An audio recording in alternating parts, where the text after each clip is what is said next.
Welcome to Proclaim, a presentation of the Catholic Diocese of Alexandria. Join us as we journey together through the Scriptures revealed to us by God. Good morning and welcome to Proclaim. Mark now continues the narration. And they all left him and fled.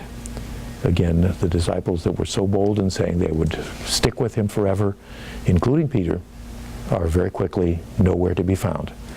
And Mark alone tells us a very interesting little side event that no one is quite sure how to interpret it.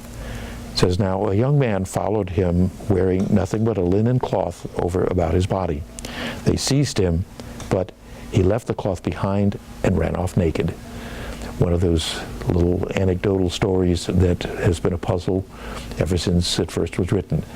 There certainly have been many that felt that perhaps this was Mark himself, the author, and so he, in a sense, puts how he knows some of these things because he, at least, if not being a disciple throughout Jesus' public ministry, depending as most feel that he used the preaching of Peter for that information, but this would perhaps have explained why he knew what happened in some of these areas.